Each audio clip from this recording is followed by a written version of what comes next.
Well, hi there, Mr. and Mrs. Vinyl Community.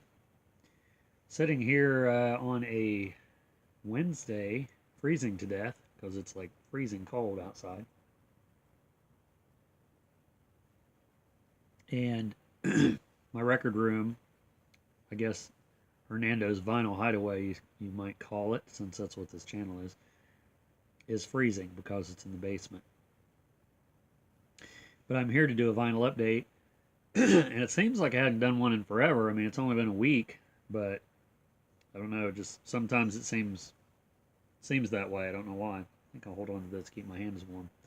Um, I'll show a couple items that I got for Christmas, and then I'll show you some vinyl that I'd recently picked up. The first thing is the new Hansen Christmas CD. It's called Finally It's Christmas.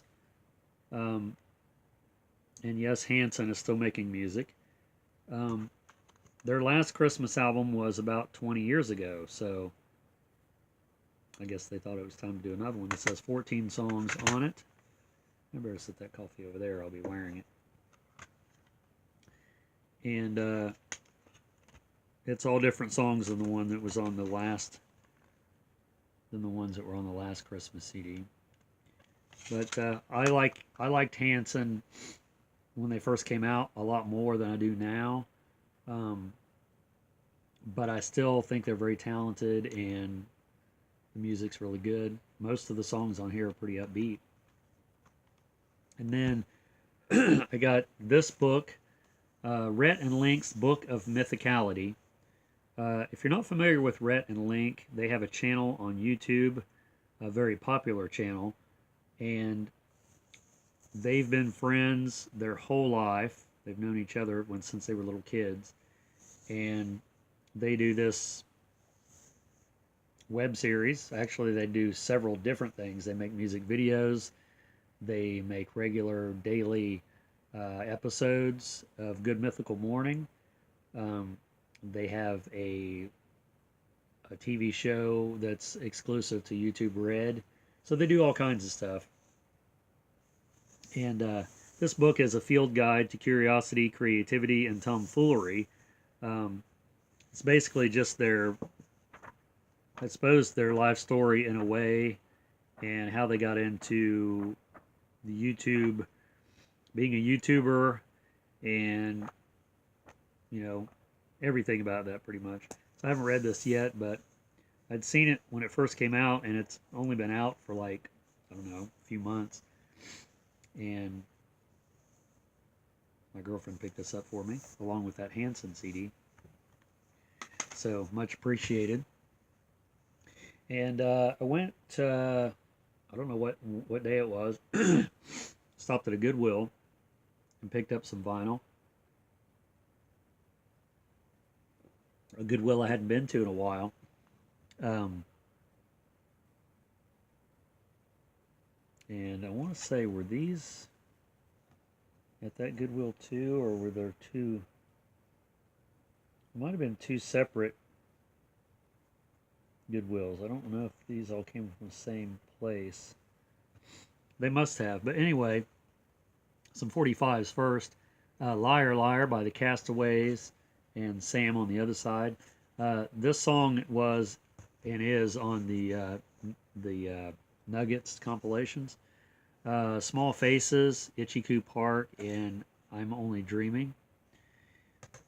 And then the Electric Prunes, I had Too Much to Dream last night, and Lovin' on the other side. So I thought those were some sort of unusual 60s 45s to run across. So I went ahead and got those for maybe 99 cents a piece. And then on to the albums. Picked this Kim Wilde record up. I don't think I have any Kim Wilde. This has Kids in America on it, which was, I want to say that was her first single, because I know she later had a hit with I Think We're Alone Now, which must have been on the album after this. This one's just self-titled. I don't recognize any of the other songs on here. So this came out in '81, Kim Wilde, and I know most of the people that's watching my channel are not fans of Hansen and not fans of One Direction, but One Direction, when they were on X Factor, did the Kids in America song in their auditions or on the show competition. And then pick this up, Buddy Morrow and his orchestra, Let's Have a Dance Party. I'm sure I'll like it. It's easy listening, which is what I'm all about most of the time. And the cover is, you know, pretty great.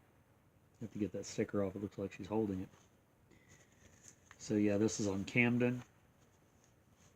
And not a whole lot to say about it. This one here, I sort of thought I might have this one, but I'm not sure. It's Syd Bass and his orchestra with bells on. I know I have an album that's similar to this that I might be the one I'm thinking of, not this one.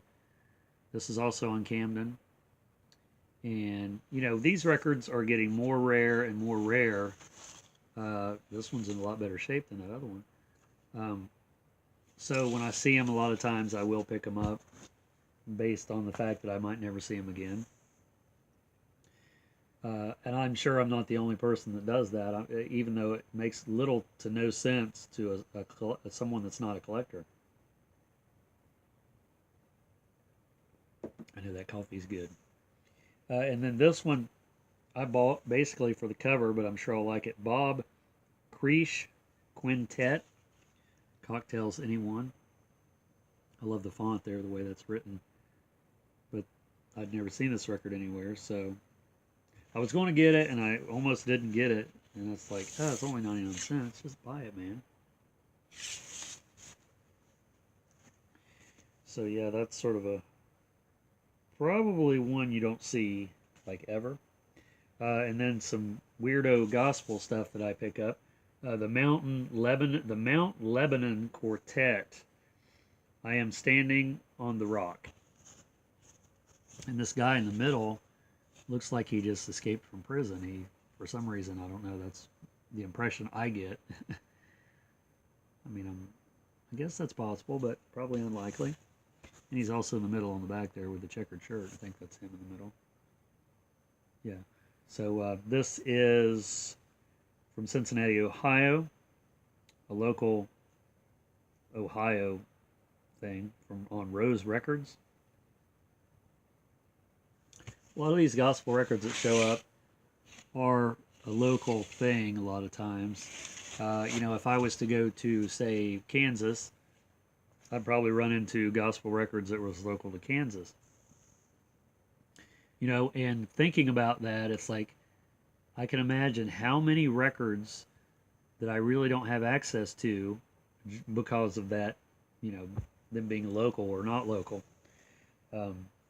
As far as these kinds of records, I mean, most people would not even think about it because they don't collect those records, those kinds. They don't want them. The Pilgrims Quartet, Till the Last Leaf Shall Fall from the Tree. And they had several of these type of records at this Goodwill. And like I said, I was being selective, so I didn't get every one that they had. I got the ones that I thought were the cool, and had the cool and strange factor. This is also on Rhodes. So, of course, these probably came from the same person. This one says recorded at Rose Recording Studio, which was in Vandalia, Ohio. I don't know if it's still there or not. So, mail orders accepted. I bet probably not anymore. And then this one, I'd said in my last, I think it was my last video, I found a Mystic Moods Orchestra record I'd never seen. I thought I had them all based on that, but here's another one. Mystic Moods Orchestra. This one still says orchestra, and it's Country Love. I don't think I'd seen any albums that they did with that's country themed or flavored. This is a gatefold. Not a whole lot to see there, but it was sort of unusual. Fine, I thought. And this record label is really cool. It's I'm not sure what that is. I probably messed that up on a video before, but it's a really cool label. Let's see what the record label actually is, because that font is really It's the same font on the back, of course. Soundbird Records. But on here they do Elusive Butterfly, the Harry Nilsson song Everybody's Talking, um, Where Have All the Flowers Gone, which is an old folk song from, I want to say it's Kingston Trio or someone. Turn, Turn, Turn, which is the Byrds. And Cycles, which I think that's a Frank Sinatra song. This came out in 1978, so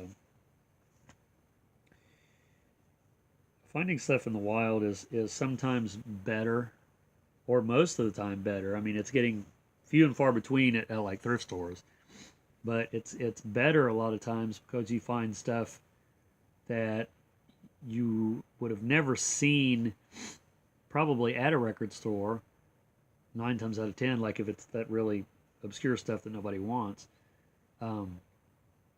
And I don't know, I mean, it's just getting harder and harder to find. So, and a lot of people don't buy it, and the only place you can get it is at my house.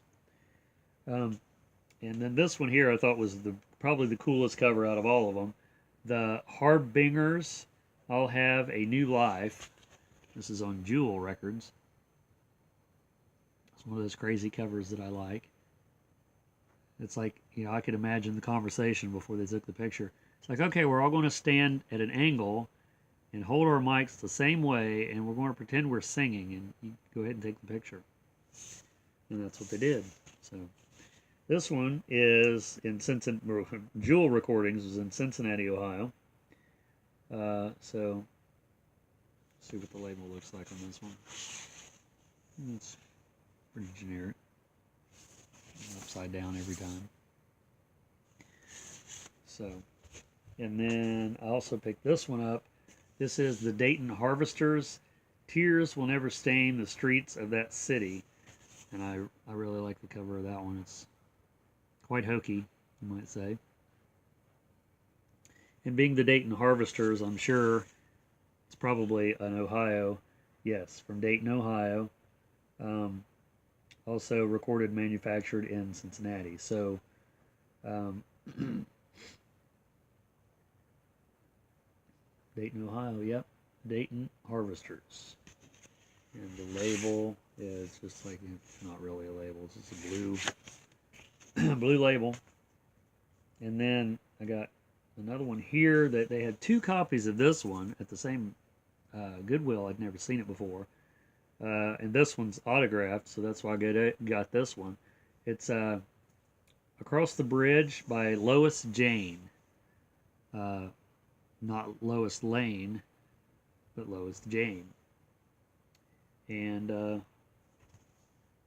there's the autograph on the back. It says, Best Wishes, Lois Jane Neal, is what it looks like. But it says here's Lois Jane and Wally Fowler on the back there. And this one was done in Nashville, Tennessee. Big Gospel Records. And it's just a purple label. But, you know, I was surprised to see, I'd never seen this record, and then you see 2 of them. It's just really odd. They weren't like back to back in the stack, that rhymed, but they were there. And the last one I got here is Arthur Lyman's Greatest Hits. They had another Arthur Lyman there that I think I already had, so I went ahead and got this one because I'm pretty sure I'd never seen this one. But this has Taboo on it, Yellowbird, Cotton Fields. I think this is the album that they had there. I don't know how to pronounce that, but I think that's the one that I already had. And this is on Hi-Fi Records, which I don't think that's his regular label. I'm not sure. This might be, you know, sometimes they do compilations on a different label for whatever reason.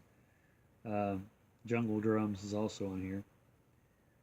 But then it has a list of a lot of his other records here, which I've probably got, I don't know, maybe 5 or 6 of those. I'm not sure. I know a couple of them by name, but I'd have to look before I could be accurate on that. So that's all I got in this. Actually, here's one more thing. I don't think I showed this in a video. I'd had this for a little bit. It's the Encyclopedia Paranoiaca, I guess is how you say it. And I haven't read this yet. I had flipped through it a little bit. And it's basically the indispensable guide to everyone and everything you should be afraid of or worried about. And, you know, I'm quite paranoid about a lot of things, so this is probably not something I should have bought in to read. But, you know, it is what it is. And it covers pretty much everything, pretty much in every topic. Let's see if there's an index here. Must be in the back. But anyway, something to read, like I don't have enough books to read already. But I hope everyone had a good, I guess, Christmas, for lack of a better word.